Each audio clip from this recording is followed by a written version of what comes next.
한 주간의 아이스하키 소식을 돌아보는 주간 리뷰 3회차입니다. 많이 당황스러우시죠? 네.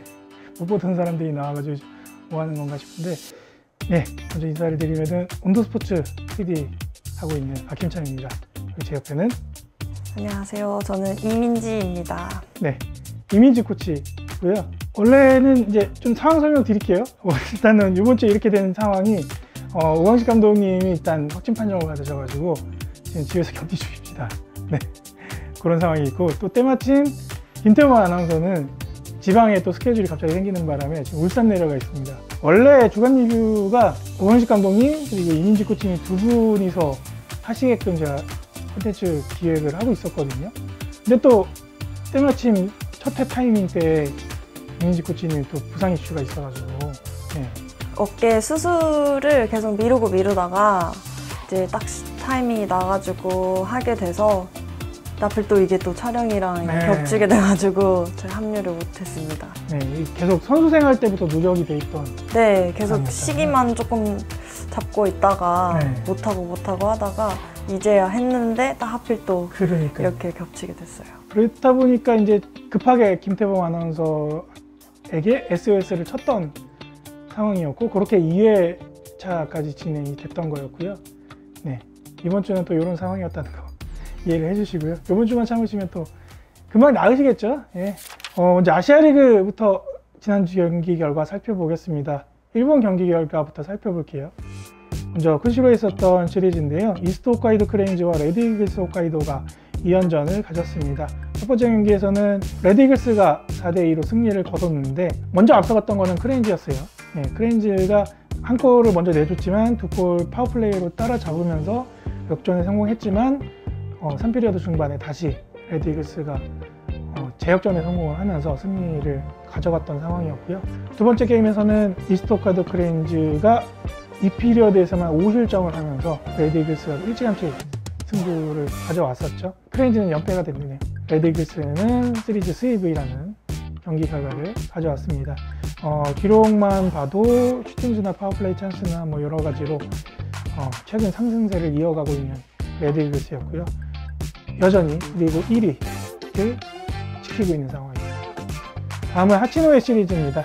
프리빌레이즈와 니코 아이스박스가 2연전을 가졌었는데 1피리어드 토로코 마사키가 선제골을 넣으면서 먼저 앞서갔던 프리빌레이즈였지만 5대3 파워플레이 상황을 맞았던 아이스박스가 시리즈 기회차 동점골을 시작으로 해서 2피리어드 대구치가 역전골에 성공하면서 경기 결과는 아이스박스가 승리를 가져가는 결과를 나왔고, 프리빌레이즈는 이때까지 해서 9연패, 하지만 다음날 대난타전이 벌어지면서 승부가 달랐죠. 프리빌레이즈가 3피리어드 중반까지 6대2로 앞서가면서 이번에는 드디어 첫 승을 보나 했는데 또 아이스박스가 추격이 만만치 않았습니다.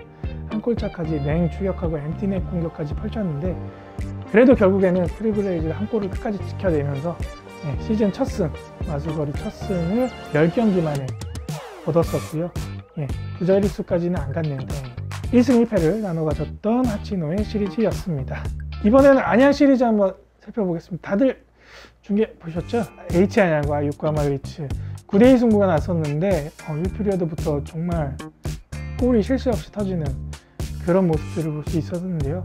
김기성 선수 해트트릭 기록했고, 이영준 선수도 2골 1도움 기록하는 모습이었는데, 기록만 봐도 슈팅 수가 42대20, 2배 이상 차이 나는 결과를 보여줬었고, 파워플레이 찬스에서도 HL 안양은 6번 중에 3골을 성공시키는 그런 공격력을 보여줬습니다. 요코하마 그리츠도 2골을 만회를 했었는데 다 외국인 선수가 득점을 기록을 했었습니다. 1라인에서 기록이 터졌고요. 지금 팀 내 최다 포인트를 기록하고 있는 엘릭스 라우터, 그리고 디펜스를 맡고 있는 티모 시슈프, 이 선수들이 각각 골을 기록하면서 1라인만큼은 그래도 그리츠가 경쟁력을 갖고 있구나 라는 정도만 볼 수 있었던 첫날 경기 결과였습니다. 첫날 경기는 스코어도 스코어인 만큼 조금 많이 아쉬운 경기였고요. 그러니까 막 재밌다, 보기 너무 좋다 하는 게임보다는 아무래도 조금 너무 한 방향으로 치우치다 보니까 조금 재미가 없지 않았나, 좀 이런 생각을 했습니다. 이게 좀 일반적인 팬분들하고는 또 선수 출신이나 전문가분들은 또 이게 보시는 방향이 다르다 보니까 네. 재미를 찾는 방향도 조금씩은 있는 것 같아요. 다른 거에. 이게 홈팬분들은 또 골이 많이 터지고 막 우리 팀이 이기고 이러면 좋아하고 재밌어 하시고 또 하시는데, 또 어떤 분들은 이미지 코치님처럼 너무 일방적인 거 아니야? 좀 치고받고 해야 되는데, 네. 투닥투닥 해야 되고 막 점수차도 막 쫓고 쫓기고 해야 되는데, 이런 거에 또 재미를 찾으시는 분들이 있으신데, 그러니까 스코어도 스코어고 경기 골 많이 들어가면은 좋은 골이나 장면이나 이런 것도 볼 수 있어서 물론 좋긴 좋지만 이제 내용으로 봤을 때 조금 이제 선수 입장이나 이제 입장으로 봤을 때 이게 먹을 골인지 아니면 정말 먹지 말아야 할 골인지 좀 이런 상황을 보다 보니 조금 많이 아쉬웠던 것 같아요. 뭐 HRI 너무 잘하니까 뭐 정말 네. 너무 잘했죠. 요새 너무 잘하니까. 네. 그렇습니다. 2차전 경기 보겠습니다. 먼저 1피리어드 선제골로 앞서갔던 거는 그리츠였습니다. 스기모토 카이가 역습 상황에서 백핸드로 메탈트 옆구리였나요? 이쪽으로 빈틈을 공략하면서 골을 성공시켰는데, 또 이후에 이제 파워플레이 찬스에서 신상훈 선수가 ECHL로 떠나기 전에 마지막 선물들을 홈팬들께 선사했죠. 동점골을 만들었고, 이어서 이제 뒤에 송영철 선수가 슛을 때린 거를 강윤철 선수가 스틱으로 살짝 방향만 바꾸는 내리 찍는 모션을 취하면서 역전에 성공을 했었고, 또 이 피리어드 들어서서 파워플레이 찬스에서 김기성 선수가 역시나 동생의 도움을 받아서 추가골을 성공시켰고, 또 3피리어드에서는 그리츠가 파워플레이 찬스를 맞이했었는데, 이때 엘릭스 라우터가 파워플레이 골로 한 골차까지 따라붙는 추격전을 벌였습니다. 이런 게임이 재밌는 거죠. 네, 그렇죠. 아무래도 1차전보다는 2차전이 조금 내용적으로나 이제 더 재밌는 경기가 아니었나 생각이 듭니다. 네. 그런 긴장감 속에서 이거 동점되면 어떡하지 하는 불안한 그런 분위기가 좀 있었는데, 이 흐름을 딱 끊어낸 게 송영철 선수의 강력한 슬랩샷, 원타이머 슬랩샷이었고, 세레머니도 멋졌었고요. 결국에는 4대2로 HL 안양이 승리하는 결과였습니다. 수입으로 끝난 시리즈였고요. HL 안양이 참 잘하긴 잘합니다. 네, 너무 좀 강하다라는 거를 더 확실히 보여주지 않았나 생각이 듭니다. 네, 요코하마 그리츠와는 이제 처음 맞붙는 거였잖아요. 요코하마 그리츠도 한국 원정, 안양 원정은 처음, 창단 이래 처음 있는 일이었고, 잘 모르는 팀이어서 더 관심 가지고 봤던 경기였고, 또 그리츠였는데, 요코하마 그리츠는 어떻게 보셨나요? 신생 팀이다 보니 새로운 선수들도 많고 루키들도 많다고 들었어요. 그래서 아무래도 루키들이 많다 보니까 이 아시아 리그에 좀 적응이 아직 안 된 모습이 좀 보이지 않았나라는 생각이 들어서, 지금은 조금 이런 경기를 하고 있지만 조금 후반부로 가면 갈수록 더 이제 경기력이 올라오지 않을까라고 예상하고 있습니다. 네. 요코하마 그리츠가 이제 아시아리그 가입된 게 2020년이었는데, 원래는 이제 그렇게 가입하고 바로 아시아리그에 이제 참가해서 시즌을 뛰어야 되지만, 이때 이제 코로나 때문에 아시아리그가 취소가 되면서 2시즌을 쉬었단 말이죠. 네. 그러다 보니까 요코하마 그리츠에는 이제 재팬컵, 자국 내에서 열리는 아시아리그죠. 재팬컵에서만 경기를 치를 수밖에 없었고, 거의 승리가 없었죠.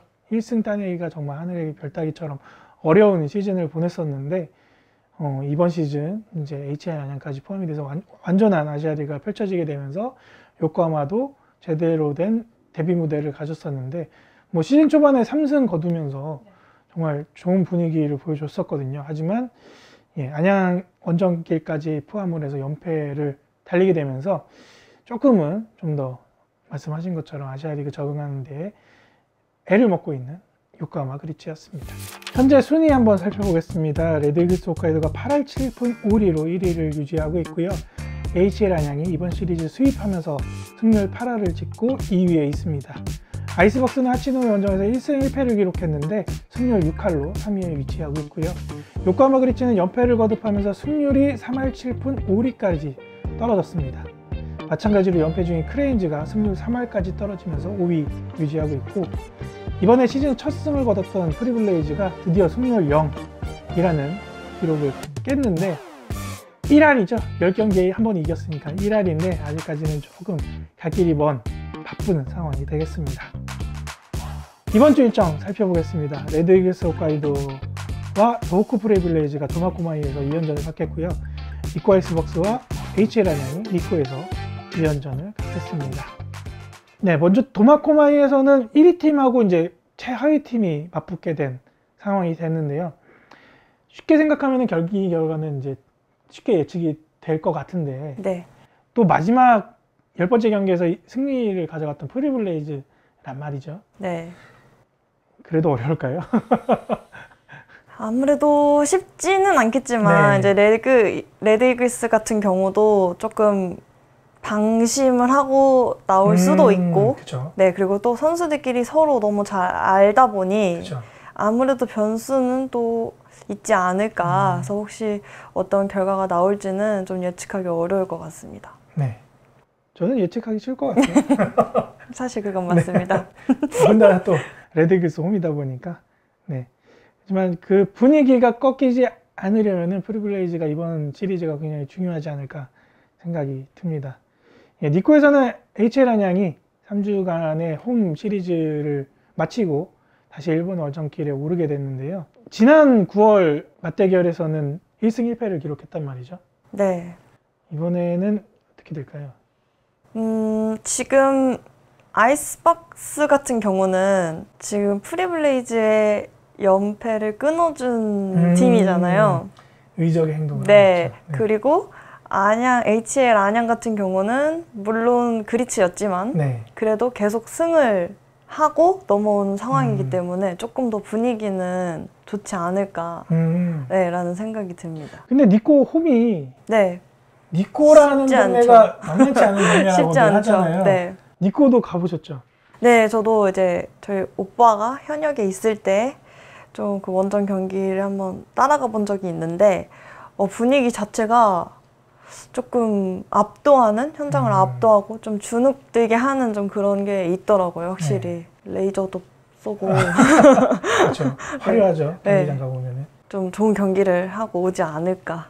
근데 거기에서 이제 이 한국에서 했을 때도 마찬가지지만 복병은 니코에 있는 한국에서 뛰었던 선수 스즈키 유타, 스즈키, 사카타슌, 네, 그런 선수들 골리도 있고요. 네, 때문에 좀 쉽지 않다라고 생각을 하지만 그래도 뭐 지금 HL 안양 엄청 성적도 좋고 또 좋은 경기력 보여주고 있으니까 네. 충분히 잘하고 올 거라고 예상하고 있습니다. 네, 말씀 주신 것처럼 스즈키 유타가 이제 대형에서도 뛰었었는데 최근에 계속 경기 때마다 포인트를 올려주고 있어요.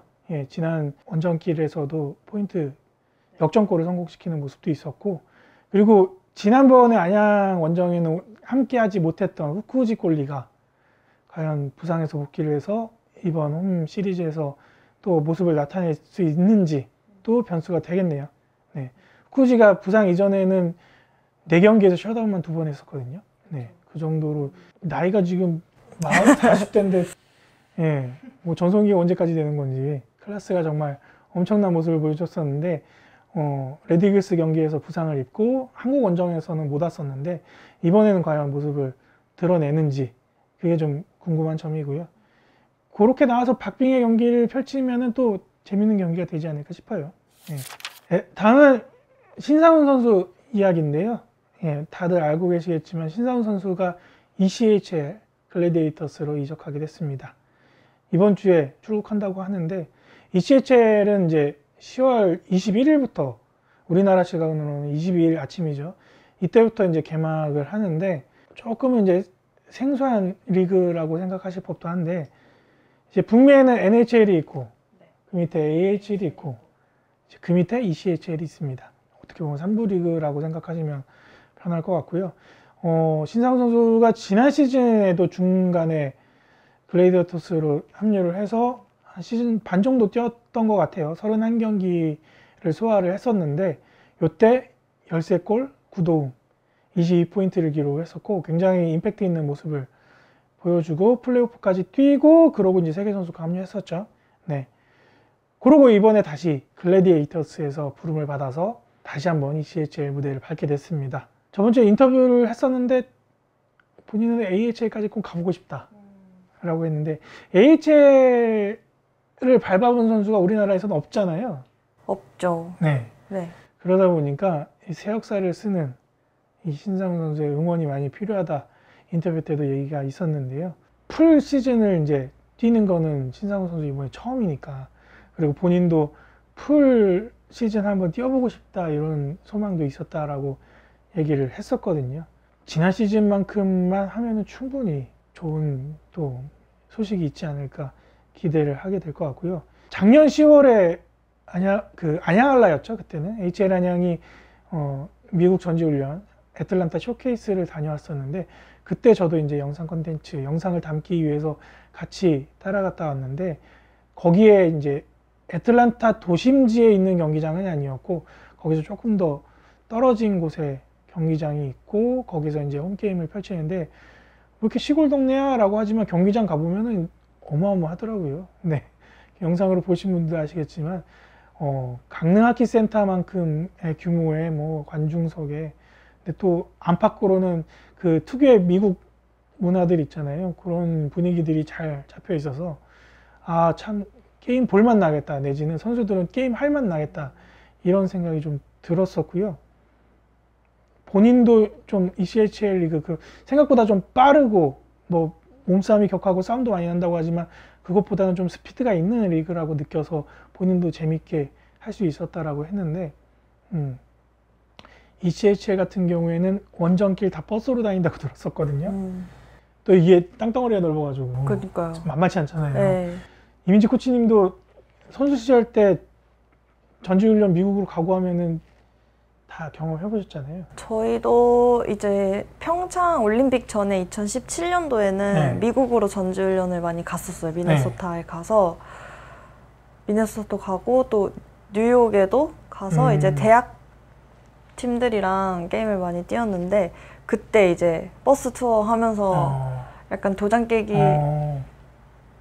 게임을 당했지만 깨기식으로 좋은 경험을 하고, 네, 있었죠? 아주 좋은 경험을 했는데, 그때도 보면은 너무 부러웠던 게 대학팀인데도 불구하고 이제 우리나라로 치면은 HL 안양처럼 선수 라운지나 이렇게 팀 낙하나 이런 문화들이 너무 잘 돼 있다 보니까 진짜 시설이 너무 좋더라고요. 그래서 그런 부분이 너무 부럽고. 그게 그 대학팀만 쓰는 링크였던 거예요? 아니면은 그냥 그 지역 링크? 네, 대부분 대학 안에 있는 이제 그 본인들의, 그래서 라커룸이나 본인 전용 구장이 네. 있네요. 와, 역시. 그런 게 진짜 학교마다 다 돼 있고 너무 시설도 좋고 거의 우리 진짜 프로급으로 다 돼 있다 보니까 진짜 너무 부럽더라고요. 그렇죠.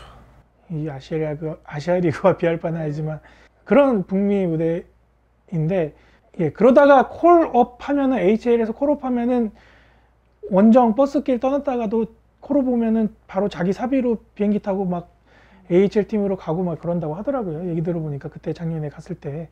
예. 신상훈 선수도 그런 소식이 좀 있었으면 좋지 않을까. 예.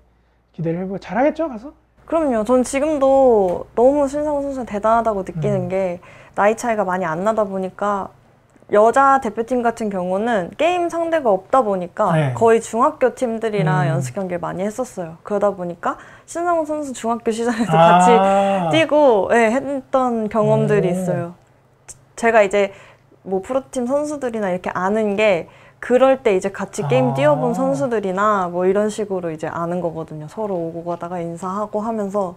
그러니까 신상훈 선수 같은 경우는 그런 선수였고, 어렸을 때부터 같이 봤고, 또 나이 차이도 많이 안 나다 보니까 계속해서 뭔가 겹치고, 또 오빠랑도 이제 같은 팀에도 그쵸. 있고 하다 보니까 계속 봐왔는데, 나이도 사실 그렇게 어린 나이가 아닌데도 불구하고 그쵸. 그 실력으로 딱 거기 가서 이렇게 뛰고 있는 걸 보니까 너무 자랑스럽기도 하고 또 멋있기도 하고 좀 존경스러운 마음도 있고 좀 그런 생각이 들더라고요. 네. 이제는 우리나라에도 이런 선수가 이제 나올 때가 되지 않았나. 예. 더 높은 무대에서 뭔가 지금 현역으로 뛰고 있는 뭐 엘리트 선수들 포함해서 저희 같은 동호회 사람들도 마찬가지고요. 뭔가 우러러 볼 수 있는, 네. 뭔가 와, 우리나라도, 그러니까 뭐 축구로 치면 박지성, 피겨로 치면 김연아 같은 존재인 건데, 신상훈 선수도 그런 존재로 성장할 수 있었으면, 뭐 나이가 무슨 상관이겠습니까? 가서 잘하기만 하면 되죠. 네. 가서 좋은 모습, 그리고 계속 저희도 ECHL 경기 보려고 하거든요. 보니까 이게 ECHL.com이라는 데 찾아 들어가 보면은 거기에 ECHL TV라고 있어요. 거기 들어가 보면은 결제해서 봐야 됩니다.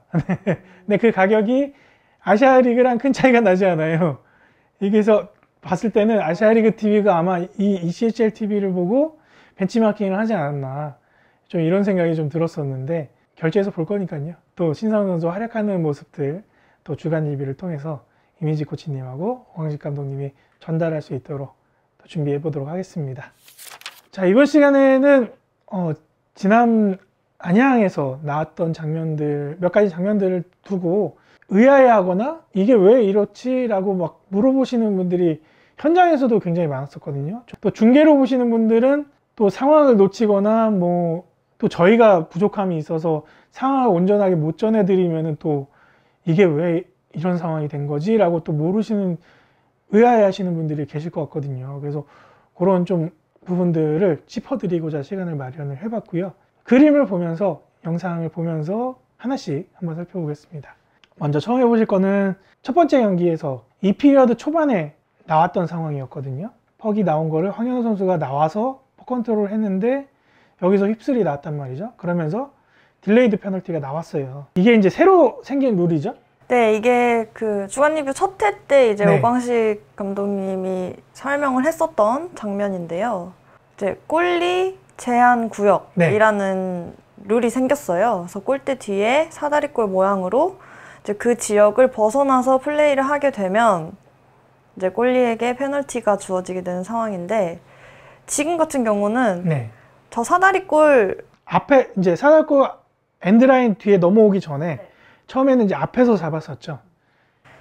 그 기준이 엔드라인인데, 엔드라인 밖에서는 어디서 플레이를 네. 해도 상관이 없어요. 근데 엔드라인 뒤에 사다리골 바깥으로는 네. 안 되는 구역이기 때문에, 그리고 이 기준이 스케이트나 뭐 스틱이나 이런 게 아니라 퍽이에요. 퍽 기준이기 때문에 그쵸. 퍽이 넘어갔고 이거를 터치했다. 네. 이 자체가 이제 페널티를 받게 되는 상황이 되는 거죠. 네, 어떤 분들은 이제 퍽 넘어가 있고 그 라인만 안 밟고 이렇게 스틱만 뻗어서 걷어내면 되는 거 아니냐라고 하실 수도 있는데, 말씀 주신 것처럼 퍽 기준이라는 거. 예. 대신 이제 그 골크리스에 한 발이라도 걸쳐 있으면 괜찮다라고 하는데, 예, 너무 멀리 떨어져가지고. 네. 그래서 좀 키가 크거나 다리나 팔이 긴 골리라면 그쵸. 조금은 더 유리하지는 않을까 싶지만, 뭐 그런 동작을 하는 것 자체도 조금 위험할 수 그렇죠. 있고 네. 네, 잘 나오지는 않을 것 같고요. 그래서 네. 지금 같은 경우가 조금 많이 나올 것 같아요. 그렇죠. 네. 그래서 지금 황현우 골리 같은 경우에도 앞에서 먼저 퍽을 컨트롤 했는데, 그 상황에서 이제 퍽이 뒤로 샜단 말이죠. 퍽이 세면서 거기에서 이제 퍽 터치가 이루어지는 바람에 딜레이드 페널티가 나왔고, 이 경우에는 플레이어 중 한 명이 대리 페널티 수행을 하게 됩니다. 이 룰을 선수들한테 전달해주기 위해서 이제 영상을 만들 때 그 예시가 없어서 굉장히 힘들었었거든요. 근데 좀 좋은 예시가, 그러니까 물론 페널티를 받은 건 안 됐지만 충분히 나올 수 있는 상황이기 때문에 좀 좋은 예시가 아닐까 해서, 덕분에 우리도 이렇게 설명을 할 수 있지 않을까라고 생각이 들어요. 황현우 골리가 큰일 했네. 발전에 큰 일을 해주신. 개인적으로 저도 질문이 있어서 연락을 줘봤는데 이 얘기 못 하겠는데 방송에서 하게 됐네요. 네. 다음 영상 한번 살펴보겠습니다. 마찬가지로 1차전에서 나왔던 이 피리어드 상황인데요. 지금 골이 났는데 주심은 노골 선언을 했죠. 그래서 리플레이를 보니까 퍽이 이제 하늘로 튀어 올랐고, 이 상황에서 요코하마 그리츠 선수가 손으로 패스를 했고 그거를 이제 집어넣는 상황이었습니다. 요거는 이제 많이들 아시는 이제 핸드 패스가 나온 상황이어서 그 뒤에 상황들은 다 무효가 되는 그런 내용인 건데, 이제 이번에 특히 느낀 거지만 아시아리그 직관 오시는 분들 중에 아이스하키 자체를 처음 접하시는 분들이 굉장히 많더라고요. 네. 남이도 선수의 공이 크지 않을까 생각이 들긴 하는데, 그렇다 보니까 이런 핸드 패스, 그러니까 손으로 패스하면 안 된다라는 내용을 모르시는 분들이 꽤 있으시더라고요. 네. 그래서 저한테도 이게 왜 노골이에요? 이렇게 물어보시는 분들도 계셨었고, 하지만 아이스하키에서는 이게 손만 안 되는 거잖아요. 그렇죠. 아무래도 우리는 스틱을 잡고 하는 운동이다 보니 손으로는 패스는 할 수 없고요. 근데 다만 위로 뜬 공은 잡아서 내려놓고 플레이를 할 수는 있어요. 그렇죠. 근데 이거를 또 누군가에게 동료에게 전달을 전달이 되면 하거나 안 되죠. 머리로 패스를 하든 뭐 몸으로 패스하든 스케이트로 패스를 하든 다 되는데 손으로 잡고 패스를 하면 안 되고, 이 상황 같은 경우에도 핸드패스가 이루어졌기 때문에 뒤에 골 상황은 무효가 된다라는 거, 그렇게 알고 가시면 되겠습니다. 그리고 마지막으로 살펴볼 장면은 2차전에 나왔던 2차전 3피리어드에 나왔던 유법선 선수의 페널티 장면인데요.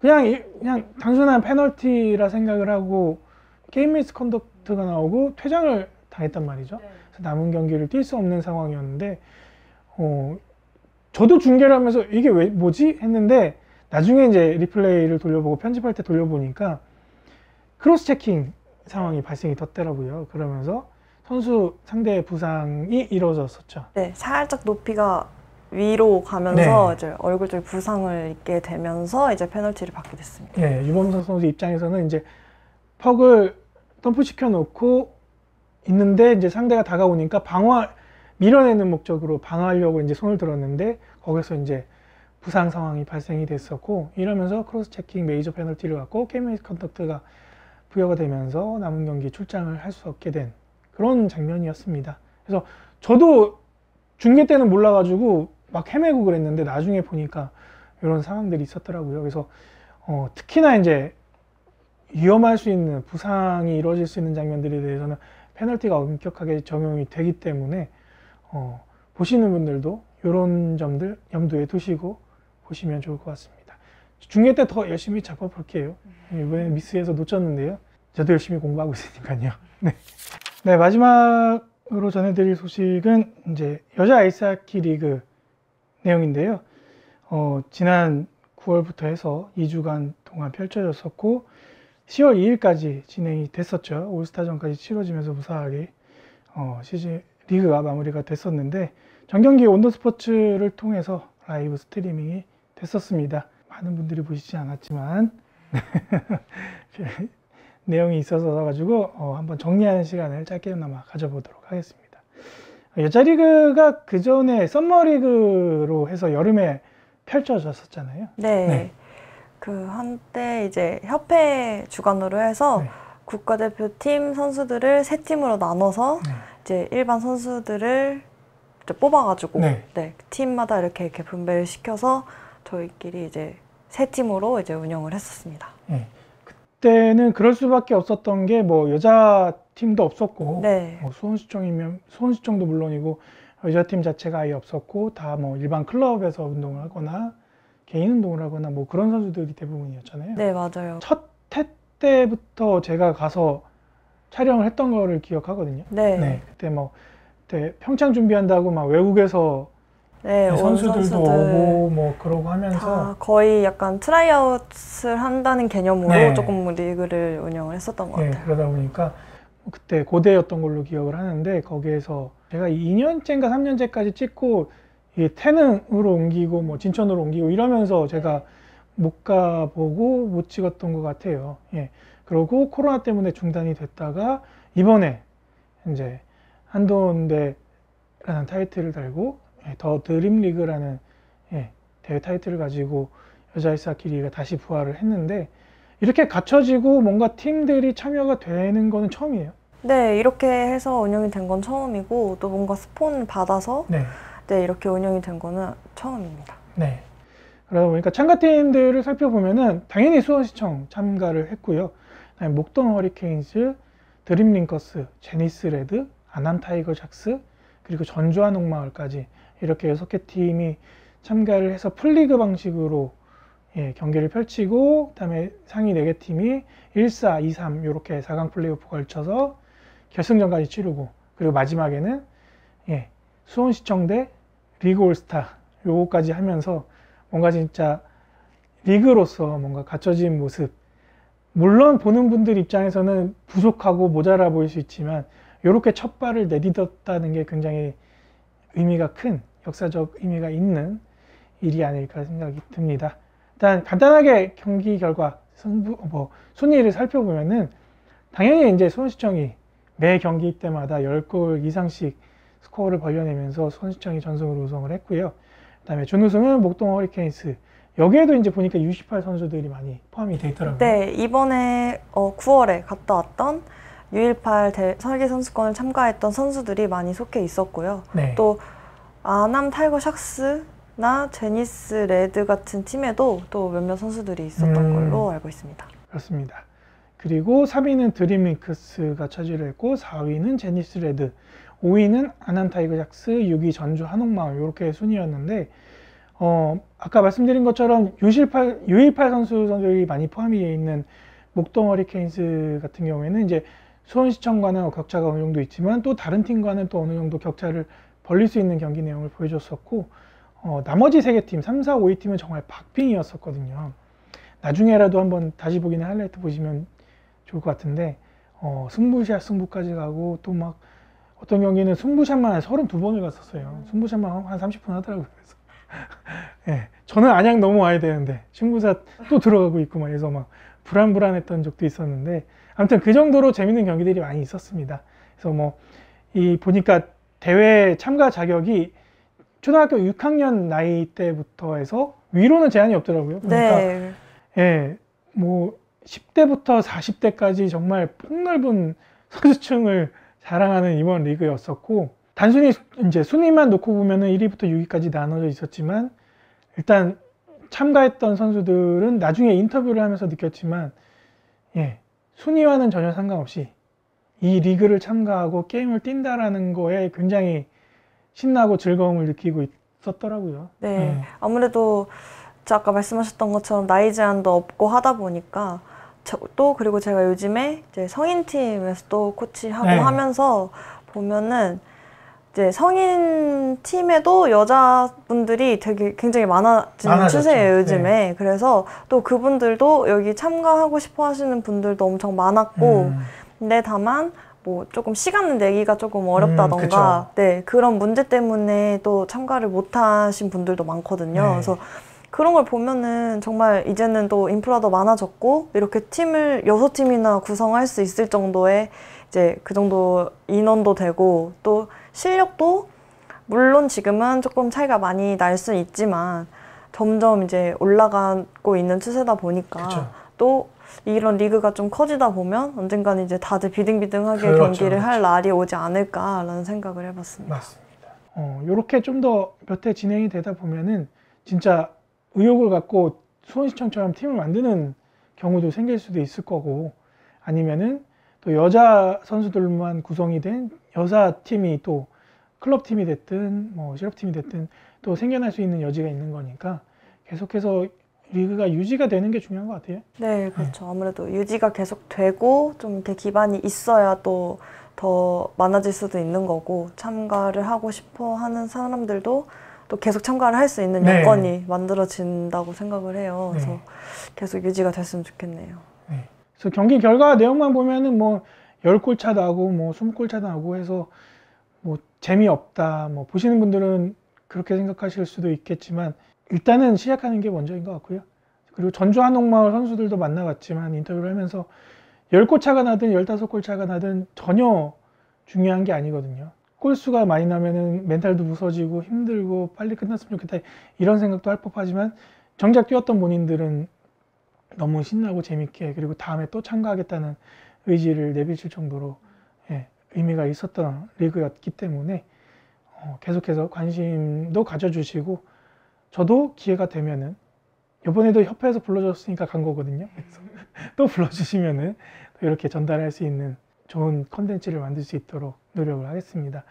리그는 끝났지만 뒤에 찍어놓은 게 많이 있거든요. 그래서 팀마다 그리고 전체적인 리그를 이야기할 수 있는 영상도 지금 편집하고 있으니까요.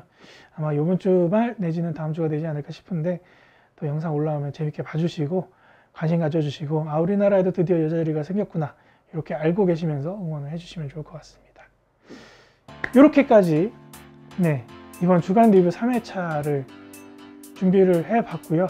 급작스럽게 불러서 오셨는데 저 하려고 준비를 하고 생각도 많이 하고 하긴 했지만 또 막상 이렇게 해보니까 또 쉽지는 않네요. 저도 쉽지는 않은 일이었고 옆에 오광식 감독이 있었으면 더 편하게 했을 건데 저도 오랜만에 카메라 앞에 서다 보니까 예, 제가 어색해하면서 이은지 코치님도 더 어려워지지 않았을까 그런 좀 생각이 드네요. 다음 주부터는 뭐 조금 더 준비하고 네. 좀 마음도 딱 더 잡고 와서 네, 마음을 자연스럽게 다잡을 정도는 아닌데요. 네, 잘 해보도록 하겠습니다. 알겠습니다. 네, 홍한식 감독님 빨리 완쾌가 되면은 예. 안 되면 또 김태모 아나운서 SOS 쳐야 되니까 네, 일단 제가 안 나온다는 거 안심하시면서 다음 시간에 찾아뵙도록 하겠습니다. 끝까지 시청해 주셔서 감사드립니다.